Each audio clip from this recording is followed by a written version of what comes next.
Have you ever felt ashamed or afraid to be open with your partner about your sexual desires? Were you afraid that you would be misunderstood or, even worse, judged? If so, you are not alone. For many people, sexual communication remains a taboo zone, even if they have been in a relationship for years. But there is one simple truth. No partner can read your mind. And if you want satisfaction, trust, and true intimacy, you have to learn to talk, frankly, without shame, and without playing guessing games. How to do this, and what can Stoicism suggest here? Let's figure it out. Why do we keep silent about our desires? There are many reasons for silence. The most common ones are shame.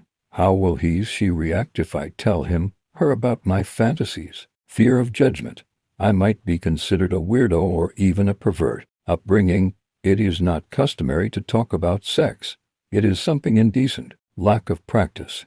I don't even know how to formulate my desires correctly. The Stoics believed that most of our fears are illusions. We create scenarios in our heads that may never actually happen. And if you think that your partner will judge you for being honest, ask yourself, do you really know that? Or is it just your inner demon that prevents you from being sincere? How to start a conversation. Steps to frankness. Create a safe space. Don't start a conversation about your desires in the kitchen while you're arguing over who's to blame for the unwashed dishes. Choose a quiet moment when you are both relaxed. Be honest but careful. For example, I've been wanting to share a thought with you for a long time. It's important to me, and I hope you'll understand. Use I statements. Instead of saying, you never satisfy me, it's better to say, I'd like to try something new to make it even more enjoyable for both of us. Don't be afraid to ask, how do you feel about this? Is a magic question that opens the door to a dialogue.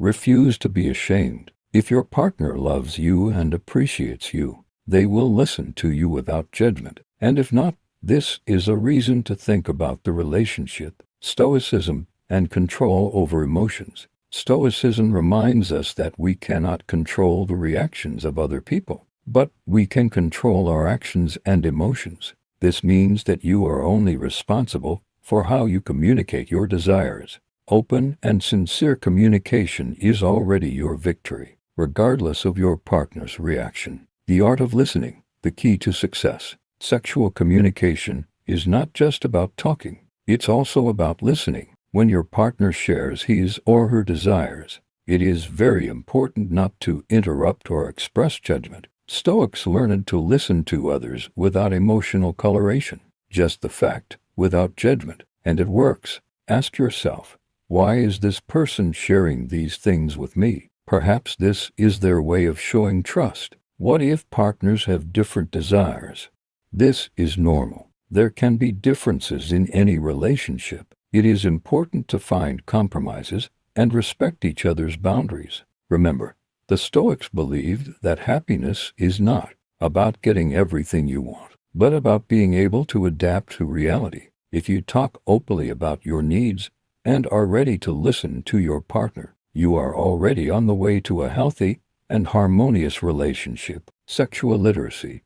Why is it important? We live in a world where information about sex is more accessible than ever before, but many people still don't understand their needs and options.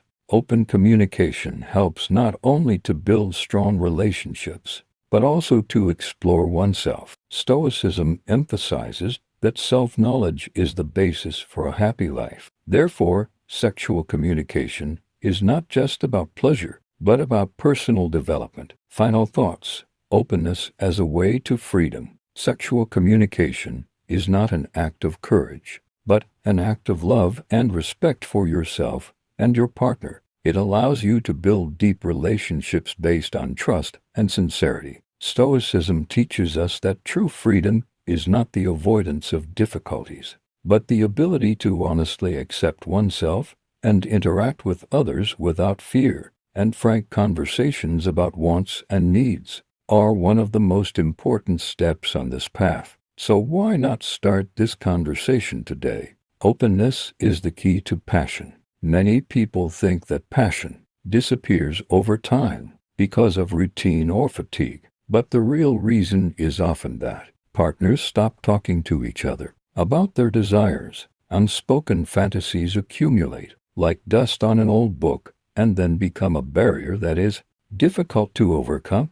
The more open the communication, the deeper the intimacy becomes. It's like music. When both partners are in tune with the same wavelength, the melody becomes incredible. It is important to remember that no desire is strange or wrong if it does not harm others. Stoicism can be a great ally here. It teaches us not to judge ourselves and others, but to accept life as it is. How to overcome the fear of rejection. One of the biggest obstacles in sexual communication is the fear of hearing no.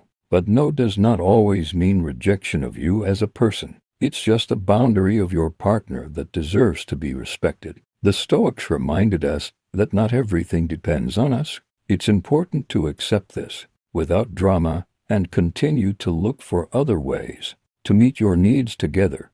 Practice openness. You don't have to dive into deep conversations about all your fantasies right away. Start with small steps. Praise your partner for something you like, or ask if there is something she would like to try. Remember, in a world of constant information noise, it is sincerity that makes relationships real. It connects people on a deeper level that no amount of technology or casual flirting can replace. Talk, listen, love.